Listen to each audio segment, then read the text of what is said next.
ವೀಕ್ಷಕರೇ, ನಟ ದರ್ಶನ್ ಅವರ ಪತ್ನಿ ವಿಜಯಲಕ್ಷ್ಮಿ ದರ್ಶನ್ ಹಾಗೇನೆ ರಕ್ಷಿತಾ ಪ್ರೇಮ್ ಅವರು ನಿನ್ನೆ ನಟ ದರ್ಶನ್ ಅವರನ್ನ ನೋಡೋಕೆ ಪರಪ್ಪನ ಅಗ್ರಹಾರ ಜೈಲಿಗೆ ಭೇಟಿಯನ್ನ ಕೊಟ್ಟಿದ್ದು, ಕಾರಣಾಂತರಗಳಿಂದ ನಟ ದರ್ಶನ್ ಅವರನ್ನ ರಕ್ಷಿತಾ ಪ್ರೇಮ್ ಅವರು ಸರಿಯಾಗಿ ಭೇಟಿ ಮಾಡಲು ಸಾಧ್ಯವಾಗಿಲ್ಲ ಅಂತ ಹೇಳಲಾಗ್ತಿದೆ.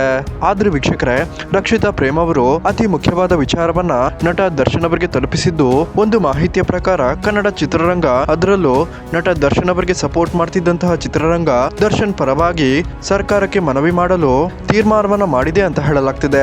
ಈಗಾಗಲೇ ನಮ್ಮ ಚಾನಲ್ ಕಡೆಯಿಂದ ಕೂಡ ಸಾವಿರಾರು ಸಂಖ್ಯೆಯಲ್ಲಿ ದರ್ಶನ್ ಅಭಿಮಾನಿಗಳಿಂದ ಪಿಟಿಷನ್ ಅನ್ನ ಫೈಲ್ ಮಾಡೋದಕ್ಕೆ ಸಿದ್ಧತೆಯನ್ನ ಮಾಡ್ಕೊಂಡಿದ್ದು, ಸದ್ಯದಲ್ಲೇ ಆ ಲಿಂಕ್ ಅನ್ನ ಕೂಡ ನಮ್ಮ ಚಾನಲ್ ಮೂಲಕ ಶೇರ್ ಮಾಡ್ತೀವಿ. ಅದಕ್ಕಿಂತ ಮುಂಚೆ ಕನ್ನಡ ಚಿತ್ರರಂಗ ಕೂಡ ಇಷ್ಟು ದಿನಗಳ ನಂತರ ದಿಟ್ಟವಾದ ಹೆಜ್ಜೆಯನ್ನ ಇಟ್ಟಿದ್ದು, ನಟ ದರ್ಶನ್ ಪರವಾಗಿ ಸರ್ಕಾರಕ್ಕೆ ಮನವಿಯನ್ನ ಮಾಡೋದಕ್ಕೆ ಸಿದ್ಧತೆಯನ್ನ ಮಾಡಿಕೊಂಡಿದೆ ಅಂತ ಹೇಳಲಾಗ್ತಿದೆ.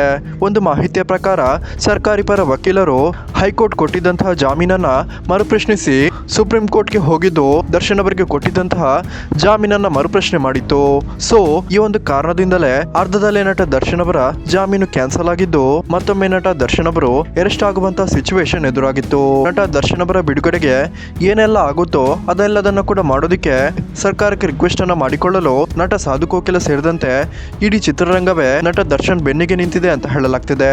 ಸೊ ವೀಕ್ಷಕರೇ, ನೀವು ಸಹ ನಮ್ಮ ಚಾನೆಲ್ ನಲ್ಲಿ ನಟ ದರ್ಶನ್ ಅವರಿಗೆ ನ್ಯಾಯಯುತವಾಗಿಯೇ ಜಾಮೀನನ್ನು ಕೊಡಬೇಕು ಅನ್ನೋ ಪಿಟಿಷನ್ಗೆ ಸಹಿ ಆಗ್ತೀರಾ ಅಂದ್ರೆ ದಯವಿಟ್ಟು ಈ ವಿಡಿಯೋಗೊಂದು ಲೈಕ್ ಮಾಡಿ ಮತ್ತು ಪಿಟಿಷನ್ ಫೈಲ್ನ ಲಿಂಕ್ಗೋಸ್ಕರ ಈ ಚಾನಲ್ ಅನ್ನ ಸಬ್ಸ್ಕ್ರೈಬ್ ಮಾಡೋದನ್ನ ಮರಿಬೇಡಿ.